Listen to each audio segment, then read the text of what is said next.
আসসালামু আলাইকুম viewers, welcome to my channel Tonatuni Rannabanna. শীতকাল তো চলেই এলো, আর শীতকাল মানেই তো পিঠাপুলি উৎসব। আর এই উৎসবে পাটিসাপটা পিঠা থাকবে না তা কি হয়? পাটিসাপটা পিঠা বানানো তো একদম সহজ, আর যদি হয় সেটা খিরসা দিয়ে, তাহলে খেতে তো আরও দারুণ মজার। চলুন প্রথমে খিরসাটা তৈরি করে নেওয়া যাক। খিরসার জন্য আমি এখানে 1.5 লিটার পরিমাণে গরুর দুধ নিয়েছি। এই দুধের মাঝে আমি এখন দিয়ে দেব 2টা এলাচ আর একটি তেজপাতা। এরপর আমি দুধে বলক উঠিয়ে নিব, আর আমি কিন্তু দুধটা জাল করে প্রায় অর্ধেক করে নিব। এতে খিরসাটা খেতে আরও অনেক মজা হবে। আর আমি কিন্তু দুধটা জাল করার সময় প্রতিবারই সরগুলো নেড়ে ভেঙে দিয়েছি, এতে করে তাড়াতাড়ি দুধটা ঘন হয়ে যাবে আর খিরসা খেতেও মজা হবে। তো এর মধ্যে থেকে আমি এলাচ আর তেজপাতাগুলো উঠিয়ে নিচ্ছি। আপনারা চাইলে এখানে শুধু এলাচও দিতে পারেন, আবার কোনোটাই নাও দিতে পারেন, সমস্যা নেই। আর এইদিকে আমি একটি পাত্রে প্রায় হাফ কাপ চালের গুঁড়া নিয়ে কিছুটা পানির সাথে আমি মিশিয়ে নিয়েছি খিরসা তৈরির জন্য। তো আমার দুধটা শুকিয়ে অর্ধেক হয়ে আসলে আমি এখানে চালের গুঁড়ার মিশ্রণটা ঢেলে দেব। আর এই চালের গুঁড়া মিশ্রণ ঢালার সময় কিন্তু আমি চুলার আঁচটা একদম লোতে করে দিয়েছিলাম, যাতে নিচে লেগে না যায়। এরপর আমি চুলার আঁচটা বাড়িয়ে বলক উঠিয়ে নিয়েছি। আর এই মিশ্রণটা কিন্তু আমি সবসময় শুধু নাড়তে থেকেছি, না হলে কিন্তু নিচে লেগে যাবে। তো এর মধ্যে আমি পরিমাণ মতো লবণ দিয়ে দিলাম। মিষ্টি জিনিসে লবণ না দিলে খেতে আমার কাছে ভালো লাগে না।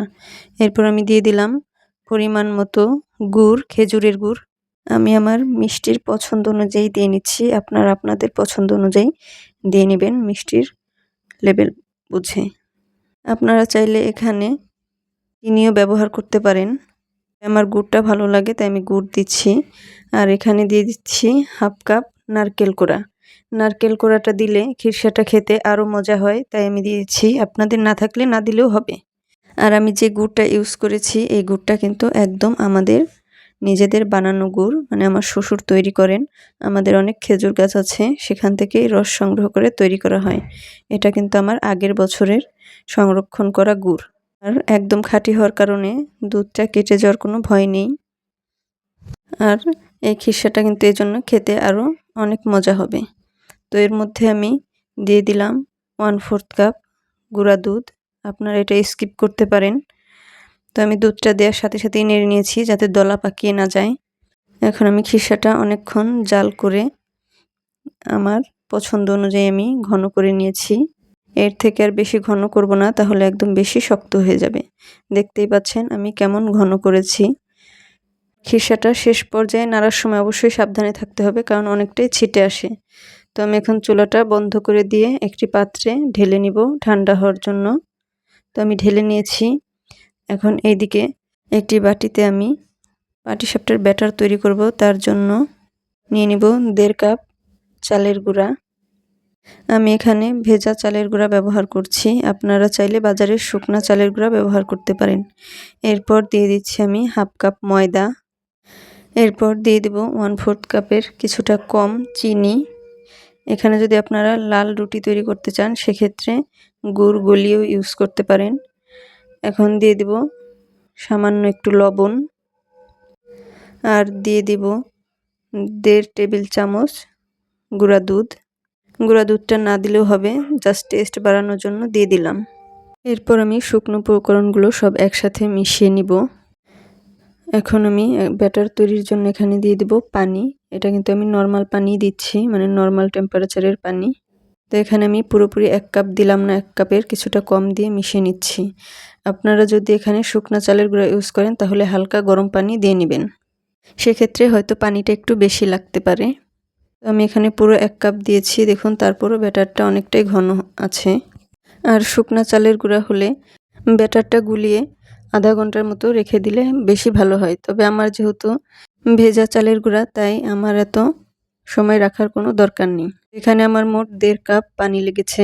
আমি একটা আঙুল ডুবিয়ে দেখিয়ে দিলাম, একদম গাঢ় কোট হয়নি, আবার হালকাও কোট হয়নি। পানিটা কিন্তু আপনাদের কম বেশি লাগতে পারে, তাই বুঝে শুনে অ্যাড করবেন। আর এদিকে দেখুন আমার খিরসাটা একদম ঠান্ডা হয়ে গেছে, আর ঠান্ডা হওয়ার পর কতটুকু ঘন হয়েছে দেখিয়ে দিচ্ছি।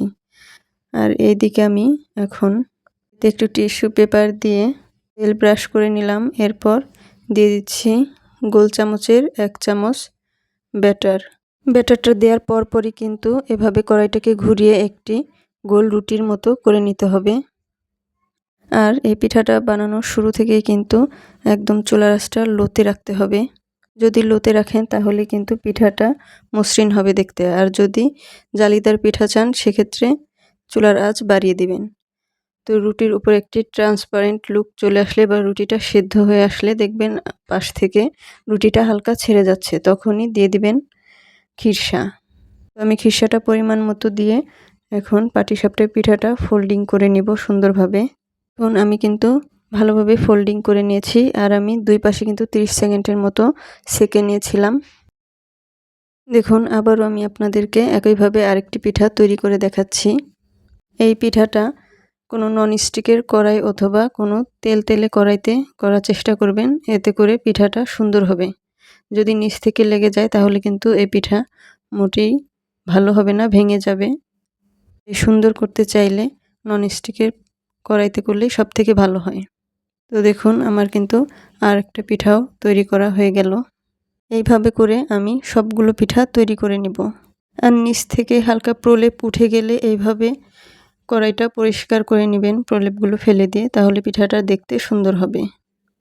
তো এই তো আমার সবগুলো পিঠা তৈরি নেওয়া হয়ে গেছে। দেখুন দেখতে কি সুন্দর হয়েছে।